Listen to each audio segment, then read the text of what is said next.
అందరికీ నమస్కారం. ఈరోజు మనం ఒక అద్భుతమైన ప్రయాణం చేయబోతున్నాం. ఇది 3 పురాతన నగరాల కథ.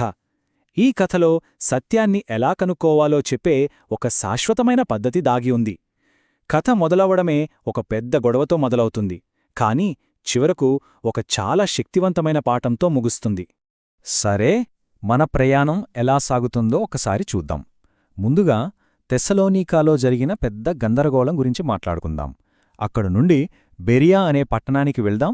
అక్కడ మనకు చాలా మంచి గుణాలున్న కొందరు వ్యక్తులు పరిచయమవుతారు. వాళ్ల దగ్గర్నుంచే మనం సత్యాన్ని తెలుసుకునే పద్ధతిని నేర్చుకుంటాం. ఆ తర్వాత ఆ పాత పద్ధతి ఈరోజు మన డిజిటల్ ప్రపంచంలో ఎలా ఉపయోగపడుతుందో చూద్దాం. చివరగా మన ప్రయాణం ఏథెన్స్లో ముగుస్తుంది. అక్కడ మనకు మరో ముఖ్యమైన విషయం అర్థమవుతుంది. ఒక్కసారి ఆలోచించండి, మీరు చెప్పే మాటలకు ఎంత శక్తి ఉందంటే అసలు ఈ ప్రపంచాన్నే తలక్రిందులు చేసేవాళ్లు ఇక్కడికూడా వచ్చేశారు అని మీమీద నింద వేస్తారు. సరిగ్గా ఇలాంటి మాటే దాదాపు క్రీస్తు శకం 50వ సంవత్సరంలో అపోస్తలుడైన పౌలు, ఆయన సహచరులు శీల విషయంలో జరిగింది. ఈ ఒక్క మాటతో కొన్ని విప్లవాత్మక ఆలోచనలు, వాటికెదురైన భయంకరమైన ప్రతిఘటనలతో నిండిన ఒక పెద్ద కథ మొదలైంది. సరే, మన కథ మొదలయ్యేది తెస్సలోనికా అనే నగరంలో. ఇక్కడ ఒక కొత్త సందేశం వచ్చింది.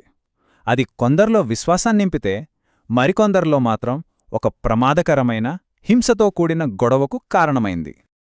ఇక్కడ మనం గమనించాల్సిందేంటంటే పరిస్థితి ఎంత త్వరగా మారిపోయిందో చూడండి. మొదటంతా బాగానే ఉంది, చర్చలు జరుగుతున్నాయి.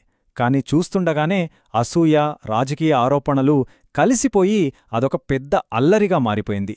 పౌలు చెప్పిన మాటల్ని నమ్మినవాళ్లమీద దాడి చేసేందుకు ఏకంగా ఒక గుంపునే తయారుచేశారంటే ఆ నగరంలో ఎంత టెన్షనుందో మనం అర్థం చేసుకోవచ్చు. తెస్సలోనికలో పరిస్థితి ఎంత దారుణంగా తయారైందంటే పౌలు, శీలలకు ప్రాణభయం పట్టుకుంది. వాళ్లకి పారిపోవడం తప్ప వేరే దారిలేదు. అందుకే రాత్రికి రాత్రే ఆ చీకట్లో దాదాపు 80 కిలోమీటర్లు ప్రయాణించి బెరియా అనే ఇంకో పట్టణానికి చేరుకున్నారు.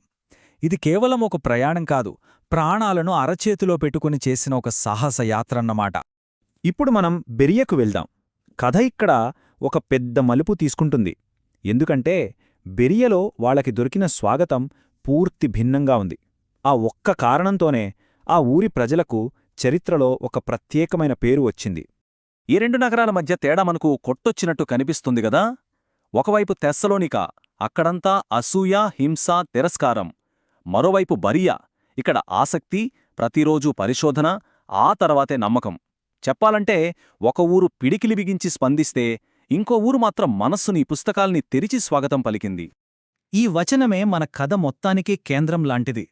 వారు ఆసక్తితో వాక్యమును అంగీకరించి పౌలు చెప్పిన సంగతులు అలాగున్నవో లేవో అని ప్రతిదినమును లేఖనములను పరిశోధించుచూ వచ్చిరి.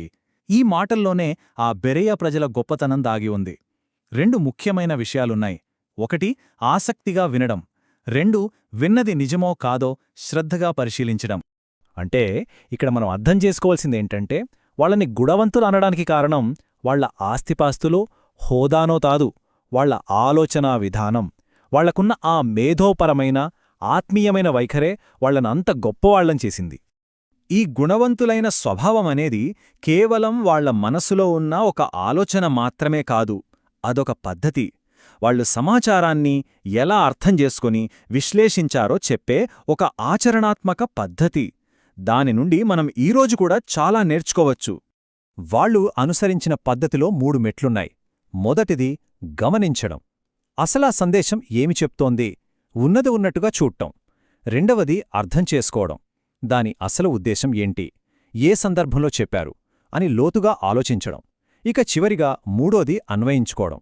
అంటే ఈ సత్యం మన జీవితాన్ని, మన ఆలోచనల్ని ఎలా ప్రభావితం చెయ్యాలి అని తమకు తాము అన్వయించుకోవడం.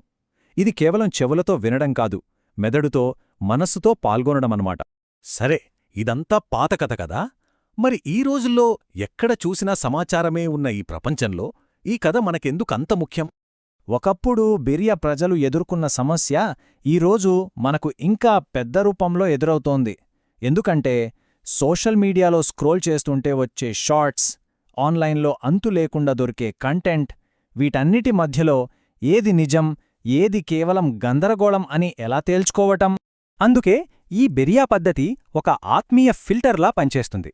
ఇది మనల్ని తప్పుడు సమాచారం బారిన పడకుండా కాపాడుతుంది. అంతేకాదు, చెప్పే వ్యక్తి గొప్పవాడా కాదా అని చూసే బదులు చెప్పే విషయం సరైనదా కాదా అని చూడమని నేర్పిస్తుంది. దీనివల్ల మన నమ్మకమనేది ఎవరో చెప్పిన మాటల మీద కాకుండా మనం స్వయంగా నిర్ధారించుకున్న సత్యం మీద నిలబడుతుంది. ముఖ్యంగా విన్న ప్రతిదాన్నీ గుడ్డిగా నమ్మకుండా దాని సరిచూసుకోవడం మన బాధ్యత అనే గుర్తుచేస్తుంది. పౌలు ప్రయాణం బెరియాతో ఆగిపోలేదు. అక్కడి నుండి అతను ఏథెన్స్కు వెళ్ళాడు. అక్కడ ఎదురైన అనుభవం మళ్లీ పూర్తిగా వేరు.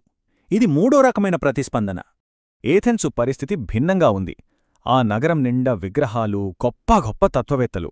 అక్కడ పౌలును చూసి కొందరు వీడెవడో వదరుబోతు అని ఎగతాళి చేశారు. గ్రీకులో స్పెర్మోలోగోస్ అనే ఒక మాట వాడారు. దాని అర్థం విత్తనాలు ఏరుకునేవాడు అని. అంటే అక్కడక్కడ కొన్ని విషయాలు నేర్చుకుని లోతైన జ్ఞానం లేకుండా మాట్లాడేవాడని వాళ్ళ ఉద్దేశ్యం. మరికొందరు మాత్రం ఇదేదో కొత్తగా ఉందే అని కేవలం మేధోపరమైన ఆసక్తి చూపించారు. అంటే ఫలితం మిశ్రమంగా ఉంది. కొందరు నవ్వారు, కొందరు సరేలే తర్వాత చూద్దామన్నారు. అతి కొద్దిమంది మాత్రమే నమ్మారు. దీనివల్ల మనకు మూడో మార్గం కనిపిస్తుంది. తీవ్రంగా వ్యతిరేకించడం కాదు, శ్రద్ధగా పరిశోధించడం కాదు, కేవలం సత్యాన్ని వెతకాలనే నిజమైన కోరిక లేకుండా ఆసక్తి చూపించడం. దీన్ని చూశాక బెరియా ప్రజల పద్ధతి ఎంత గొప్పదో మనకు ఇంకా బాగా అర్థమవుతుంది. చివరికి ఈ మూడు నగరాల కథ మన ముందు ఒక ప్రశ్ననుంచుతుంది. మనం విన్నదాన్ని గుడ్డిగా అంగీకరిస్తామా, లేదా దాన్ని పరిశోధించి లోతుగా ఆలోచించి సత్యాన్ని కనుగొంటామా? థెస్సలోనికలాగా చెవులు మూసేస్తామా? ఏథెన్స్లాగా ఆసక్తి చూపించి వదిలేస్తామా? లేక బెరియా ప్రజల్లా మనసు తెరిచి శ్రద్ధగా పరిశోధిస్తామా? ఈ రోజుల్లో మన ముందుకొచ్చే ప్రతి సమాచారం విషయంలో మనం ఏ దారి ఎంచుకుంటాం అనేది మన చేతుల్లోనే ఉంది.